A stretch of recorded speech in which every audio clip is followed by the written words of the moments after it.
I just really wanted to continue to make meaning and impact communities and people. I love service and I love helping others.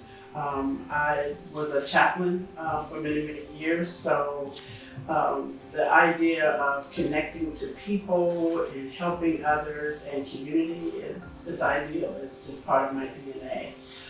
So that's where I see myself continuing to serve my community.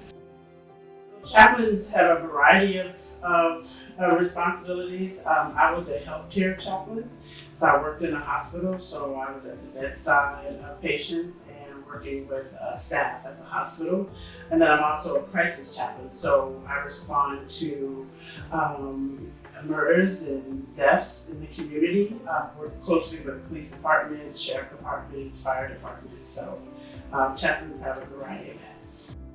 The term quality of life means to me, fulfillment.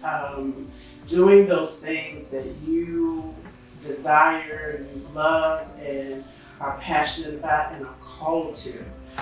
It's not doing things that people have to find you to do and say, oh, you'd be a great, such and such. Oh, you should do that. That really fits you.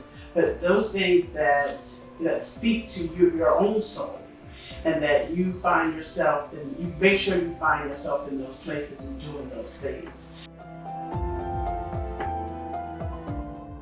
I'm surprised that the African American community numbers are that high. I love Charleston, have always loved Charleston from a child up until now. When I lived away, which I lived away for about 24 years, my friends always said, when are we going to Charleston, when are we going to Charleston? And I love bringing them here. But I think as a native, after coming back in 2016, Charleston is beautiful. It has a lot to offer for visitors. But I don't know if I see the same thing for the people who live here. And I've shared this many, many times.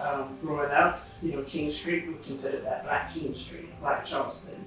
So there are tons of businesses and restaurants and shops, and that's no longer there. And so for me personally, I feel like the community in which I grew up in and was surrounded by, that's not present right now.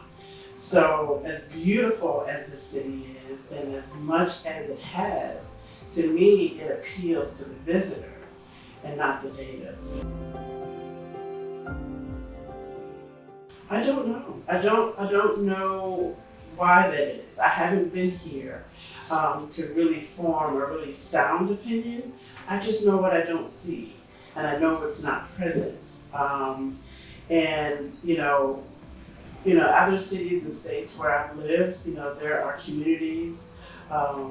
There's Chinatown. There's, I lived in Charlotte. There's a whole street that caters to Latino communities, and we don't have that concept here, from what I can see here. And so when I get asked the question, where can I go when I come to Charleston? And where are all the Gullah Geechee people? Where are all the African American owned businesses and things of that nature? And they're not all in one place. So I have to give somebody a sheet of paper that says, okay, you go downtown for this, you go to Somerville for that, you go to West Ashley for this.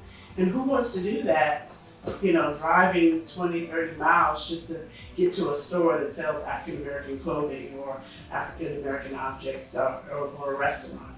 And so I think that's missing, particularly in our downtown area, that we don't have anything that's specific for that.